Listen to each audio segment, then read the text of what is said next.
সম্মানিত সুধী, সবাই নিজে নিজে একটু চিন্তা করি, আমরা সবাই নিজে নিজে একটু চিন্তা করি, আমরা যে অপরাধ করেছি, যত অন্যায় করি, এগুলো যদি আল্লাহ সফাং সফা, আল্লাহ যদি প্রকাশ করে দিতেন, আল্লাহ যদি ডাইরেক্ট করে দিতেন, দেখার মতো আরেকজন দেখতে পাবে, তাহলে মানুষে কি আমাদেরকে সম্মান করত? সম্মান করতো না।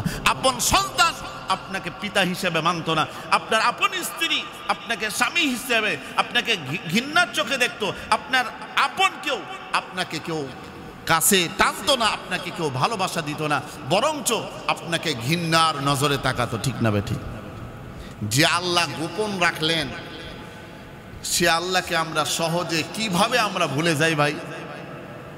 এই জন্যে আসি আমরা সবাই এই সম্মানিত মাস মুহররম মাস, এই মাসে আমরা সকলে তওবা করে আল্লাহর কাছে আবার ফিরে আসি যে আল্লাহ, জীবনে যত ভুল করেছি, অপরাধ করেছি, অন্যায় করেছি, আল্লাহ আমাদেরকে মাফ করে দেন, আল্লাহ আমাদেরকে ক্ষমা করে দেন।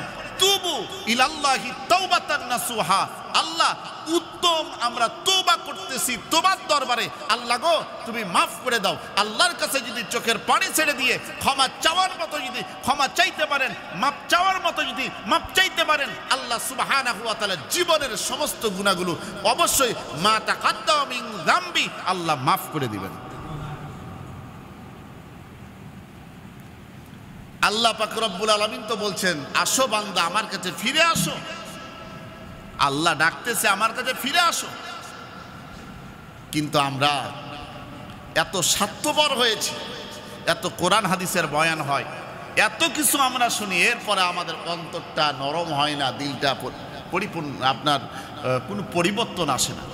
সম্মানিত সুধী, এই জন্য আমরা সবাই অবশ্যই নিজের অন্তরটাকে সর্বপ্রথম আমরা পরিবর্তন করি। সম্মানিত সুধী, আমার নবী বিশ্ব নবী মুহাম্মদুর রাসূলুল্লাহ সাল্লাল্লাহু আলাইহি ওয়াসাল্লাম মক্কা মদিনাতুল মুনাওয়ারায় তিনি বসে আছেন। আল্লাহর নবী বিশ্ব নবীর সামনে প্রায় 1400 জন সাহাবী। কতজন? 1400 জন সাহাবী। আল্লাহর নবী দুই চোখের কোনা দিয়ে আল্লাহর নবীর চোখ দিয়ে পানি বের হয়, টপ টপ করে পানি বের হয়। একজন সাহাবী প্রশ্ন করলেন, ইয়া রাসূলুল্লাহ, ইয়া হাবিবাল্লাহ, আপনি কাঁদেন কেন? আপনি কাঁদেন কেন?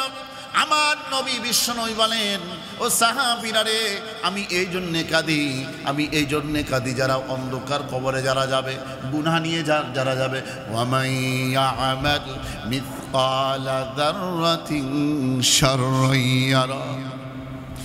অন্ধকার কবর ডাক দিয়ে বলেন, দুই পাশের মাটি এমন জোরে চাপ মারবে, শরীরের যে হাড্ডি মাংস গোস্ত যা আছে মাটির সাথে মিশায় ফেলবে। আমার নবী বিশ্বনবী বলেন, ও আমার সাহাবীরা রে, তোমরা জেনে রেখো, আল্লাহ পাক রব্বুল আলামিন জিবরাইল আমিনের মাধ্যমে আমার কানে কানে জানায় দিয়েছে, অন্ধকার কবরের মধ্যে এমন সাপ বিচ্ছু রইবে, যে সাপ বিচ্ছু একবার কামড় দিবে, দংশন করবে, 70 হাত মাটির নিচে দাবায় দিবে। একবার কামড় দিবে কত হাত? 70 হাত মাটির নিচে দাবায় দিবে। এমন সাপ বিচ্ছু। আমার নবী বিশ্বনবী বলেন, ও সাহাবীরা রে, এই সাপ বিচ্ছুর যে বিষের যে পাওয়ার জাননি। আমার নবী বিশ্বনবী বলেন, এই সাপ বিচ্ছুর এক ফোঁটা বিষ যদি পৃথিবীর জমিনে যদি ছাড়া হতো, তামাম পৃথিবী পুড়ে ছারখার হয়ে যেত। কিয়ামত পর্যন্ত এই পৃথিবীর জমিনে আর কোনোদিন ফলন বা ফসল হতো না। এই ঘোষণা দিয়েছেন মুহাম্মাদুর রাসূলুল্লাহ। তাহলে অন্ধকার কবরে, সম্মানিত প্রিয় ভাই সাহেব, অন্ধকার কবরে সাপ বিচ্ছু আমাদেরকে যদি কামড় দেয়, আমরা কেমনে সহ্য করব? যে সাপ বিচ্ছুর এক ফোঁটা বিষ আমার নবী বলেন পৃথিবীর জমিনে যদি ফেলা হতো, ছাড়া হতো, এই তামাম পৃথিবী পুরো ছারখার হয়ে যেত। কিয়ামত পর্যন্ত এই পৃথিবীর জমিনে আর কোনোদিন ফলন বা ফসল হতো না। সম্মানিত সুধী, এই জন্য আমরা ফিরে আসি, আমরা তওবার কাছে আমরা ফিরে আসি। আমরা আর ভুল করব না, আমরা অন্যায় করব না, আমরা হারামের ধারে কাছেও যাব না, আমরা কোনো প্রকারের গুনাহে আমরা লিপ্ত হব না। আল্লাহ সুবহানাহু ওয়া তাআলা আমাদের সকলকে কবুল ও মঞ্জুর করুন। সকলে বলি আল্লাহুম্মা আমিন।